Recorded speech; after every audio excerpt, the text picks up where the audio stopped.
네, 안녕하세요. 오포입니다. 2026년 3월 1일을 지나가고 있고요. 네, 오늘 같은 경우는 최근 삼성전자와 하이닉스가 엄청나게 고점을 찍고 있죠. 코스피 하늘 높은 줄 모르고 계속해서 올라가고 있습니다. 자, 그런데 금요일 날에 아주 우리에게 의미심장한 사건들이 있었죠. 외국인들이 무려 하루 만에 7조, 역사상, 코스피 역사상 가장 큰 물량을 팔고 나갔습니다. 그리고 개인들이 6조 이상을 매수를 했죠. 외인들이 팔고 나가는 주식을 개미들이 다 받아줬습니다. 이게 악재일지 호재일지는 몰라요. 근데 개미들이 매수를 받은 이유를 살펴보면 역대급 삼성전자 하이닉스에 대한 실적이죠. 그리고 지금도 많은 분들이 코스피가 7천 간다, 8천 간다라고 이야기를 합니다.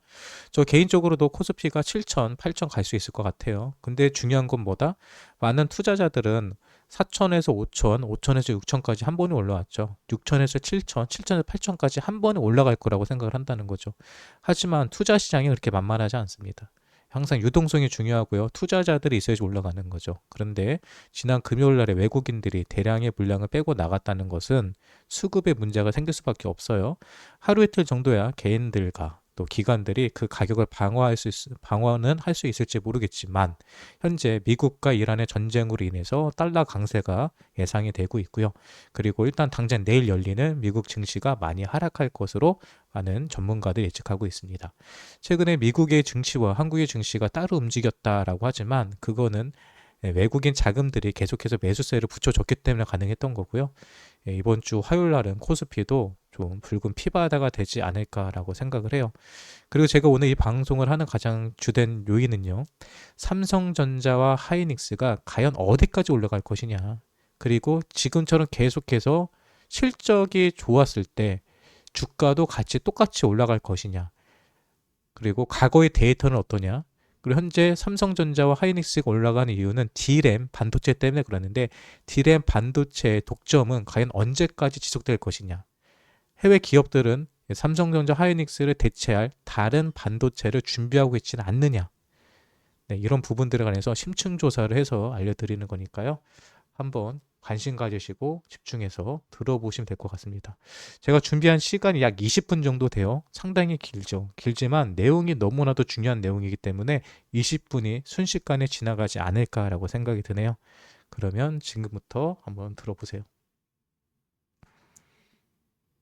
청취자님 환영합니다. 오늘 하루도 무사히 보내고 계신가요? 네, 안녕하세요. 지금 2026년 현재 경제 뉴스를 딱 틀어보면 뭐랄까 주식 시장이나 코인 시장이 그야말로 롤러코스터를 타는 것 같지 않습니까? 맞아요. 진짜 하루하루가 어지럽죠. 도대체 내 소중한 자산을 어디에 두어야 할지 밤잠 설치며 고민해 보신 적 분명히 있으실 텐데요. 정보의 홍수 속에서 겉으로 보이는 숫자에만 너무 집중하다 보면요. 그 이면에서 움직이는 진짜 거대한 그 자본의 흐름을 놓치기 십상입니다. 지금은 그 어느 때보다 좀 날카로운 통찰이 필요한 시점인 거죠. 네, 그래서 오늘 저희가 이 복잡한 퍼즐을 맞춰보기 위해 아주 특별하고 심도 있는 자료를 들고 왔습니다. 오, 어떤 자료죠? 이번 심층 분석의 뼈대가 되는 핵심 자료는 바로 유튜브 오뽀가디언 비트코인 TV의 오뽀가디언님이 제공해주신 2026년 거시경제 및 자산 비중 조절 가이드 리포트입니다. 아, 오포 가디언님 리포트군요. 이거 엄청나게 방대하고 인사이트 넘치는 자료잖아요. 맞습니다. 오늘 저희 미션은 아주 분명해요. 쉽고 재미있게 그리고 중간에 끊기지 않고 물 흐르듯 아주 자연스럽게 진행하는 겁니다. 네, 흐름이 제일 중요하죠. 겉보기에 좀 지루해 보이는 거시경제 지표부터 시작해서 최첨단 AI 하드웨어 생태계의 지각 변동, 그리고 그 종착지인 가상자산 시장으로 이어지는 이 거대한 자본의 엑소더스를 하나의 스토리로 풀어낼 겁니다. 자, 그럼 이 거대한 자본의 흐름을 한번 파헤쳐 볼까요? 좋습니다. 가장 먼저 우리가 딛고 서 있는 펀더멘털, 그러니까 거시경제의 현재 상황부터 짚어보는 게 순서일 텐데요. 네네. 리포트가 제시하는 2026년 한국 경제 성적표를 보면 굉장히 흥미로운 역설이 존재합니다. 성장률 2.0%, 물가 상승률 2.0%, 그리고 한국은행 기준금리 2.5%거든요. 잠깐만요. 제가 이 수치들을 처음 딱 봤을 때 2% 되면 물가도 잡혔고 경제가 아주 부드럽게 약간 교과서처럼 잘 굴러가고 있는 거 아닌가? 이런 생각부터 들었거든요. 그렇죠. 숫자만 놓고 보면 교과서에 나올 법한 아주 평온하고 안정적인 상태죠. 그런데 이 현상을 좀 더 큰 그림과 연결해 보면요. 연결해 보면요. 오히려 이 표면적인 안정성이 한국 경제에 치명적인 독이 되고 있다는 걸 알 수 있습니다. 독이 된다고요? 안정적인 게 왜요? 지표가 안정적이라는 건 뒤집어 말하면 시장의 역동성이 완전히 사라졌다는 뜻이기도 하거든요. 고령화나 저성장 기조가 아예 고착화되면서 사람들은 미래가 불안하니까 지갑을 닫고 저축을 막 늘리게 됩니다. 아, 돈을 안 쓴다는 거군요. 네, 그런데 정작 이 막대한 돈을 굴려야 할 국내 내수 시장이나 산업에는 매력적인 투자처가 완전히 말라버린 상태인 거죠. 청취자님, 지금 이 상황을 한번 머릿속으로 그려보시면 좋을 것 같아요. 겉보기엔 진짜 파도 하나 없이 잔잔하고 평온한 바다인데 사실 그 물밑에서는 거대한 썰물이 엄청난 속도로 빠져나가고 있는 겁니다. 맞아요. 갈 곳 잃은 그 막대한 국내 자본이 해외로 빠져나가는 엑소더스, 자본 대탈출 현상이 벌어지고 있다는 거군요. 연기금이나 대형 기관 투자자들의 움직임을 추적한 데이터를 보면 그 썰물의 규모가 짐작이 됩니다. 정말 살인적인 속도로 해외 자산 배분을 늘리고 있거든요. 다들 달러 싸들고 나가는 거네요. 모두가 원화를 팔고 달러를 쥐고 밖으로 나가니까 장기적인 원화 약세가 구조적으로 굳어지게 되는 거죠. 특히 채권 시장에서 이 위험 신호가 아주 강하게 깜빡이고 있습니다. 제가 리포트를 보니까 기관 프리미엄이라는 좀 전문 용어가 등장하는데요. 이 기관 프리미엄의 변동성이 극대화되고 있다고 적혀 있어요. 이게 단순히 미국이 금리를 안 내려서 생기는 문제랑은 결이 좀 다른 건가요? 쉽게 말해 투자자들이 장기 국채, 그러니까 예를 들어 10년물 채권 같은 걸 살 때는 돈을 오랫동안 묶어둬야 하잖아요. 네, 그쵸. 기회비용이 생기니까요.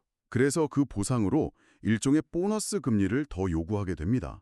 그게 바로 기간 프리미엄인데요. 아, 보너스. 지금 미국과의 좁혀지지 않는 금리 차이, 그리고 글로벌 강달러 기조가 마치 블랙홀처럼 전 세계 유동성을 미국 본토로 빨아들이고 있습니다. 돈이 다 미국으로 빨려 들어가네요. 네, 수출로 먹고 사는 한국 자본시장은 뼈대부터 유동성이 말라가면서 이 기간 프리미엄이 널뛰기를 하고 채권 시장의 불안정성이 커지는 겁니다. 이렇게 나라 밖으로 돈이 줄줄 새고 자본시장 기초 체력이 떨어지고 있는데 여기서 정말 흥미로운 점이 하나 있습니다. 어떤 부분이죠? 반도체 주식들의 움직임이에요.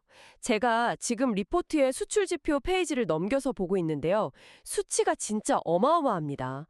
2025년 4분기 기준 16GB DDR5 가격이 6달러 84센트에서 27달러 20센트로 와, 이거 거의 4배나 폭등했어요. 네, 무서운 상승세죠. 게다가 올해 1월 반도체 수출 가격도 전월 대비 60%나 올랐다고 나와 있거든요.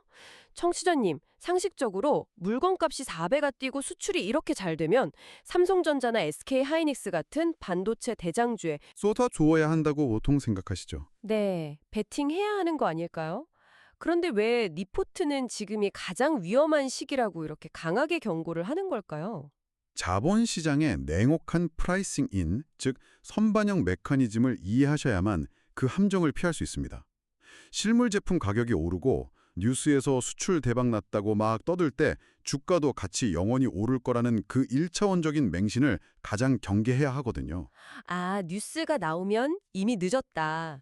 스마트머니, 그러니까 시장을 쥐락펴락하는 거대 자본들에게 지금의 화려한 가격 급등은 이미 단물이 다 빠져버린 철진한 뉴스라는 겁니다. 역사적인 데이터가 그걸 증명해 주나요? 네, 2018년 클라우드 기업들의 데이터 센터 증설 사이클이나 2021년 팬데믹 때 IT 기기 교체를 일을 한번 복귀해보죠. 2021년 사례를 보면요. 반도체 주식들은 그해 1월에서 2월에 이미 역사적 고점을 찍고 축포로 터뜨렸습니다. 연초에요. 네.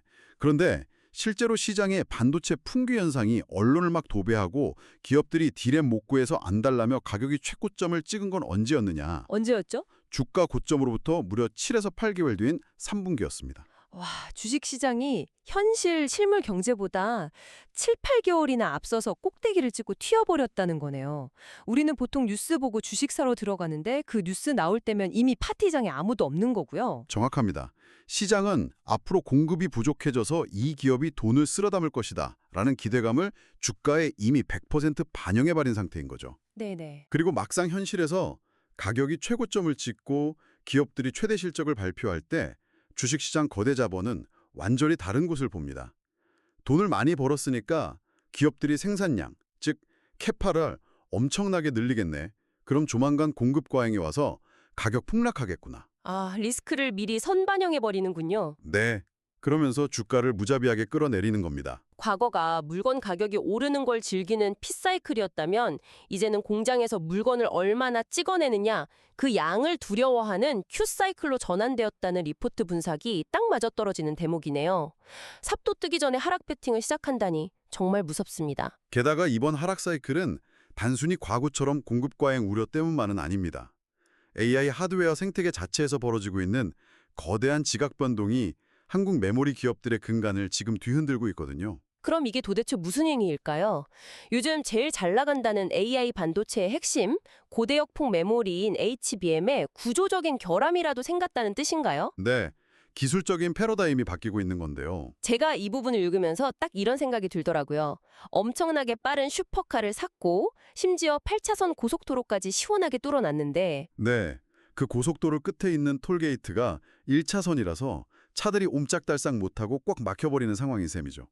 컴퓨터 공학에서는 이걸 폰노이만 병목, 그리고 메모리 장벽이라고 부릅니다. 톨게이트가 막혔다. 확 와닿네요. AI 산업 초기를 생각해보면 챗 GPT 같은 모델을 똑똑하게 만들기 위해서 무지막지한 양의 데이터를 쏟아붓는 학습, 즉 트레이닝의 핵심이었습니다. 이때는 데이터를 한꺼번에 많이 옮길 수 있는 도로폭이 넓은 HBM 같은 메모리가 절대적으로 유리했죠. 그런데 지금 우리가 AI를 쓰는 방식을 보면요. 이미 똑똑해진 AI한테 끊임없이 질문 던지고 실시간으로 답변 받아내는 추론, 인퍼런스 단계로 완전히 넘어왔잖아요. 맞습니다. 추론의 영역으로 넘어오면 상황이 완전히 달라집니다. 연산 장치가 외부 메모리인 HBM에서 필요한 데이터를 그때그때 계속 가져와야 하거든요. 도로는 넓지만 톨게이트 통과에서 물리적으로 외부에서 데이터 가져오는 지연 시간, 레이턴시 자체는 여전히 깁니다. 도로 폭이 문제가 아니라 왔다 갔다 하는 횟수 자체가 문제군요. 네, 그리고 더 치명적인 건 전력 소모예요. HBM의 근간인 D램은 데이터를 유지하기 위해서 끊임없이 전기를 흘려보내며 고쳐 쓰는 리프레시 동작을 해야 합니다. 전기를 계속 먹는 하마네요. 매번 토큰, 즉 단어를 하나씩 생성할 때마다 엄청난 시간 지연과 막대한 전력 소모라는 페널티를 안고 가는 구조적인 한계에 지금 봉착한 겁니다. 그래서 리포트에서 이 그록 LTU라는 칩의 등장을 파괴적 혁신이라고 부르는 거군요. 구글의 오리지널 TPU 설계자인 조나단 로스라는 분이 만들었다고 하는데 이 칩이 기존판을 어떻게 뒤엎었다는 건가요? 그록 LPU의 설계 철학은 아주 극단적이고 충격적입니다. 아까 문제 일으켰던 톨게이트, 즉 무겁고 느린 외부 메모리인 HBM과 D램을 칩에서 아예 없애버렸습니다. 램을 없애버렸다고요? 네. 대신 연산장치 바로 옆 칩 내부에 SRAM이라는 굉장히 빠르지만 비싼 메모리를 통째로 박아 넣은 거죠. 외부에 다녀올 필요 없이 바로 옆에서 데이터를 꺼냈으니까 지연 시간이 사라지고 D램처럼 리프레시할 필요도 없어서 전력 효율도 압도적입니다. 속도 차이가 얼마나 나길래요? 메타의 언어 모델인 라마2를 구동해봤더니 기존 엔비디아의 H100 칩 대비 10배 이상 빠른 초당 30토큰 생성 속도를 기록했습니다. 와, 속도가 10배 차이면 이거 생태계를 파괴하는 수준인데요. 리포트를 보니까 엔비디아조차 이 기술의 위기감을 느끼고 2025년 크리스마스 이브에 그록에 무려 200억 달러, 우리 돈으로 28조 원 넘는 인수 제안을 던졌다는 대목이 나옵니다. 철옹성 엔비디아도 심상치 않음을 느낀 거네요. 이 혁신이 단순히 스타트업 하나의 성공 사례로 끝나는 게 아닙니다. 이 현상이 제기하는 진정한 질문은 따로 있습니다. 뭔가요? 빅테크 기업들이 과연 언제까지 천문학적인 돈을 뜯어가며 전력만 엄청나게 먹는 엔비디아 GPU와 무거운 HBM 조합에 계속 목을 매고 있을 것인가 하는 점이죠. 리포트 다음 페이지 보니까 빅테크들의 반란이 이미 걷잡을 수 없이 퍼지고 있습니다. 메타는 엔비디아 물량 줄이고 AMD 칩 도입하면서 구글 TPU 사용까지 논의 중이라고 나오고요. 네. 더 충격적인 건 오픈 AI와 아마존 행보예요. 500억 달러, 이거 거의 70조 원짜리 파트너십 맺고 아마존이 자체 개발한 AI 칩 인퍼런시아로 통째로 인프라를 옮겨가고 있어요. 구글도 7세대 TPU 아이언우도 발표했고요. 이거 완전히 기성품 안 쓰고 다들 자기 몸에 맞는 맞춤형 실리콘을 직접 만들어서 독립하겠다는 선언이잖아요. 맞습니다. 커스텀 실리콘 시대가 열린 거죠. 구글, 아마존, 메타 같은 공룡들이 각자 서비스에 최적화된 독자 노선을 걷기 시작했다는 건 한국 메모리 기업들에게는 솔직히 재앙과도 같은 소식입니다. HBM 수요가 줄어들 테니까요. 무겁고 전력 소모 심한 HBM에서 점진적으로 이탈하기 시작하면 HBM 수요는 영원히 폭발할 것이다 라는 단 하나의 장밋빛 논리로 버티고 있던 국내 반도체 기업들은 구조적인 타격을 피할 길이 없습니다. 논리가 하나씩 연결되니까 진짜 소름 돋네요. 그럼 여기서 AI 생태계의 절대 권력자, 엔비디아 상황을 안 짚고 넘어갈 수가 없습니다. 2026년 2월 25일 엔비디아 4분기 실적 발표 데이터 보면 입이 떡 벌어집니다. 분기 매출액 681억 달러, 전년 동기 대비 73% 증가했고요. 데이터 센터 매출만 623억 달러입니다. 마진율도 엄청나죠. 네, 총이익률 무려 75.2%. 100원짜리 팔면 75원 남는 건데 완벽 그 자체 아닙니까? 그런데 바로 다음 날 주가가 하루 만에 5.46% 급락하면서 시가총액 2,590억 달러, 우리 돈 약 371조 원이 공중으로 증발해버렸습니다. 네, 제가 끊고요. 이 부분이 되게 중요한 거예요. 앞에도 제가 나왔던 얘기들 보면 지금 삼성전자 SK 하이닉스의 반도체가 앞으로도 필요합니다. 예. 근데 시간이 지나면 HDRAM을 DRAM을 대체할 수 있는 새로운 상품들이 지금 개발되고 있고 대체가 되고 있습니다. 하지만 그건 아직까지는 시간이 좀 걸려요. 네. 그리고 삼성전자 SK 하이닉스는 수익이 계속 날 겁니다. 그때까지는요. 그걸 부인하자는 게 아니에요. 근데 지금 제가 이거를 준비하면서 가장 핵심을 본 게 뭐냐면 엔비디아를 계속 얘기했잖아요. 엔비디아도 실적이 엄청 좋다니까요. 작년 대비 73% 올라갔다니까요. 그런데도 얘네 주가는 떨어지잖아요. 여기에 집중하라고요. 걔는 삼성전자 하이닉스가 계속해서 돈을 벌 거다. 돈을 번다는 거 인정. 돈을 번다고 해서 실적이 좋다고 해서 주식이 계속 올라가는 게 아니라는 거 얘기 드리는 겁니다. 이거를 꼭 기억하세요. 그리고 들어보세요. 이거 도대체 어떻게 설명해야 하죠? 단순히 주가가 그동안 많이 올랐으니 기관들이 차익 실현하고 나갔다 이렇게 가볍게 볼 사안이 아닙니다. 기업 밸류에이션, 즉 주식 적정 가치 평가할 때 월스트리트에서 자주 쓰는 고든 성장 모형이라는 개념이 있는데요. 네, 청취자님들을 위해 아주 직관적으로 쉽게 설명해 주시면 좋을 것 같아요. 비유하자면 매번 시험에서 100점 받아오는 천재 학생이 있다고 가정해보죠. 처음에는 부모님이 기뻐서 용돈 팍팍 올려줍니다. 그런데 이 학생에 대한 기대치가 점점 미친 듯이 높아져서 나중에는 100점을 받아와도 왜 110점 못 받았어? 다음엔 120점 받아와. 이러면서 오히려 용돈을 깎아버리는 상황과 같습니다. 아, 100점 만점인데 120점을 원한다고요? 네, 기업 주가는 결국 미래 성장률에 대한 기대치를 먹고 자라는데 엔비디아 상장 이후 누적 성장률이 45만 %에 달합니다. 시장이 요구하는 영구 성장률 수치가 이미 수학적으로 불가능한 리포트 표현 빌리자면 신의 영역에 도달해버린 겁니다. 아무리 실적이 완벽해도 그 눈덩이처럼 불어난 비이성적인 눈높이를 현실의 숫자가 더 이상 맞춰줄 수 없는 임계점이라는 거군요. 이뿐만이 아닙니다. 지금 월스트리트 기저에는 더 근본적인 공포, 바로 ROI, 즉 투자 수익률 딜레마가 독버섯처럼 번지고 있습니다. 투자 수익률이요? 빅테크 기업들이 수십조 원, 천문학적인 돈 쏟아부어 전 세계 거대한 AI 컴퓨팅 팩토리 짓고 있는데 잠깐만, 이 막대한 투자금 회수할 만큼 AI 서비스로 돈을 벌고 있나? 그만한 수익률이 돌아오나?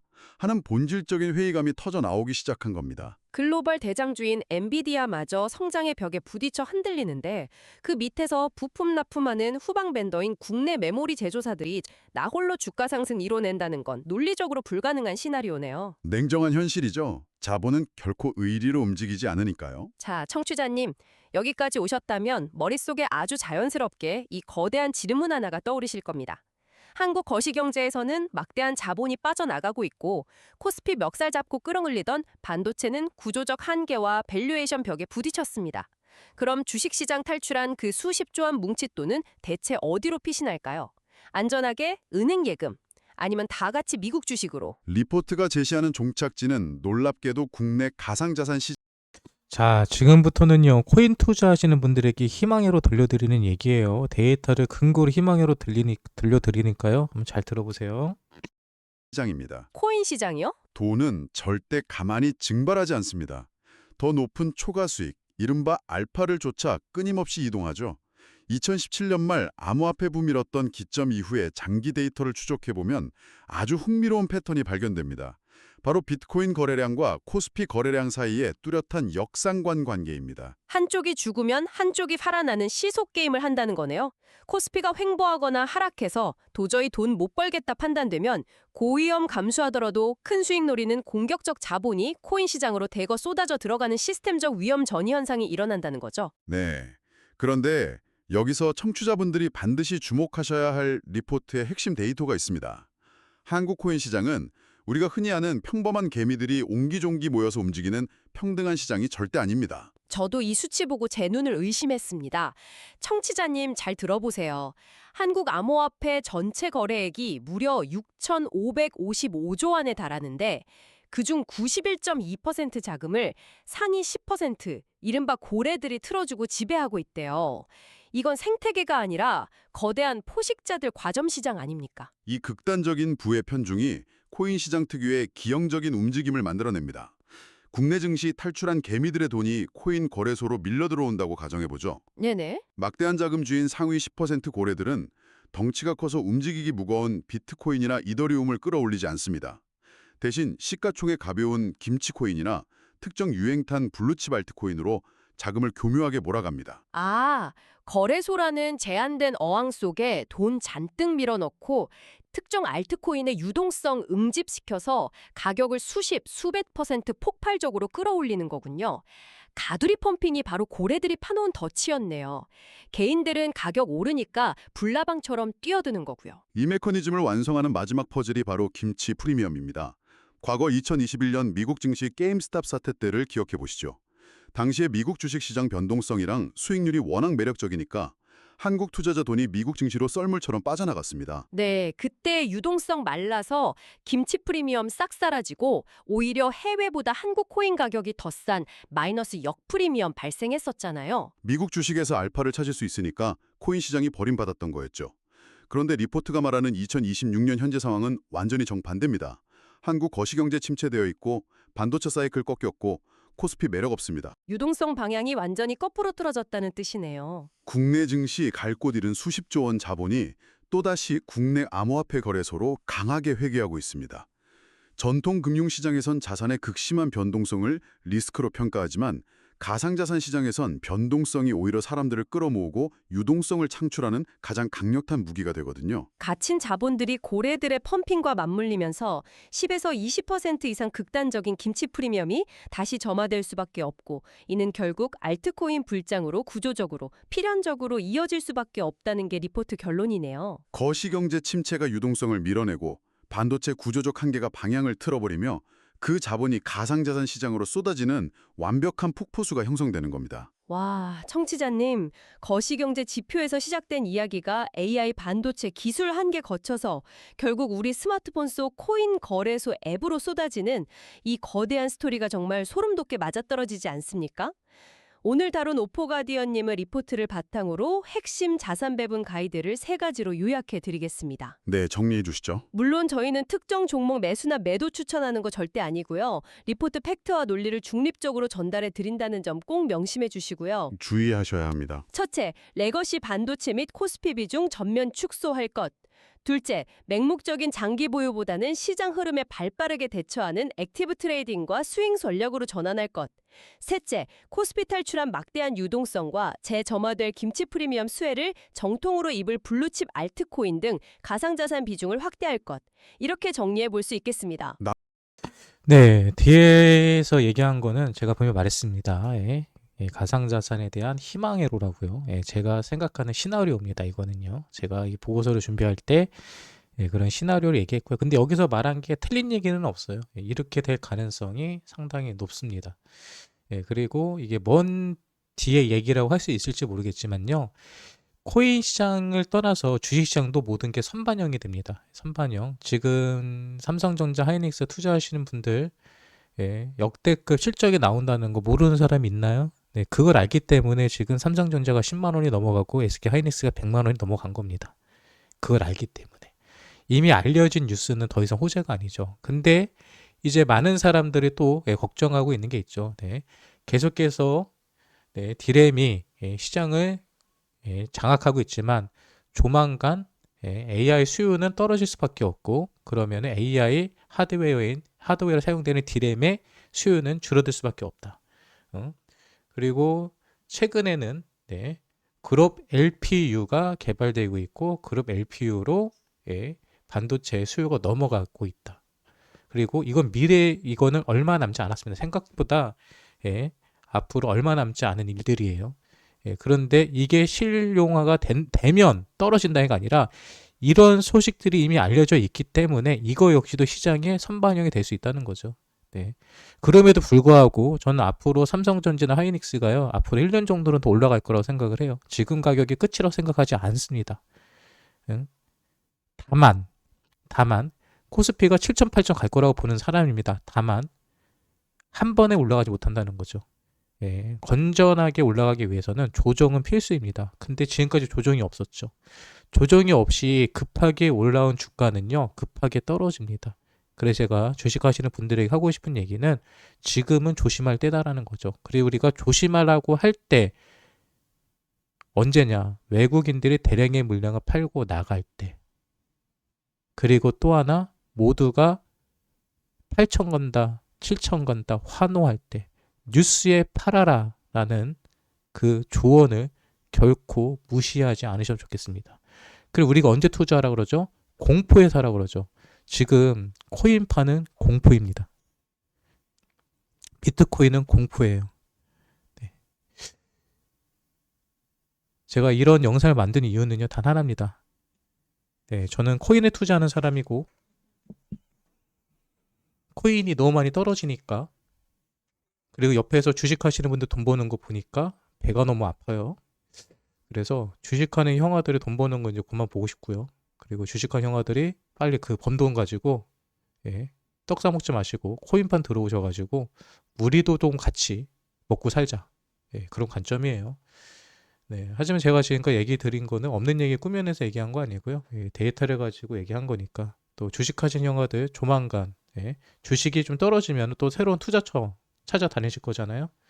그때 그 새로운 투자처가 어디일지 모르겠지만 예, 가상화폐도 암호화폐도 한번 생각해 보셔라. 그리고 이런 생각을 과연 나만 할 것이냐. 제가 알기로는 주식하시는 분들 중에서 코인도 같이 하시는 분들이 한 50% 이상 넘어요. 둘 다 하시는 분들이. 그럼 주식하시는 분들이 주식시장이 조금 힘들어지고 야 이제 고점이다 생각하시면 그 자금들을 가지고 코인판으로 넘어올 가능성이 큽니다. 예, 그러면 그분들이 몰리면은 코인 시장이 크게 급등할 가능성이 상당히 커요. 지금도 업비트 보시면 아시겠지만 비싼 보시면 아시겠지만 하루에 30% 40%씩 올라가는 코인들이 수두룩합니다. 약간 가장해서 한 두세 개 돼요. 네, 아무튼 중요한 거는 순환 펌핑이 지금도 나오고 있어요. 거래량이 전체적으로 최근에 빗썸이랑 코인원에 예, 거래량이 많이 나오고 있고요. 그리고 실제로 예, 주식 시장에서 예, 코인 시장 거래소로 자금들이 많이 이체되는 것을 확인해 볼 수 있습니다. 어떻게 확인하냐고요? 업비트가 K뱅크를 사용하거든요, 은행들이요. 근데 K뱅크로 예, 상당히 많은 자금들이 주식 시장에서 이체가 되고 있는 게 데이터로 확인이 되고 있습니다. 그러니까 그런 것도 검토해 보시고요. 예, 이제 환호에 파시고 공포의 시장, 예, 공포에 떨고 있는 코인 시장으로 자금의 유동성을 예, 이동하시는 거 어떨까? 분산, 예, 투자하시는 거 어떨까? 라는 생각을 가져보고 얘기를 합니다. 혹시 제가 썸네일로 어그로 끌어가지고 화나셔서 들어오셨던 분들 있으시면 아 이런 내용이구나 참고는 하면 좋잖아요. 네, 그렇게 보시면 좋을 것 같고요. 이 영상이 여러분들에게 도움이 되셨다면 구독과 좋아요 눌러주시고요. 네, 그리고 앞으로도 매일 저녁 9시 반에 방송하니까요. 많은 분들이 오셔서 함께 해주시면 감사하겠습니다. 여기까지 옥보였습니다.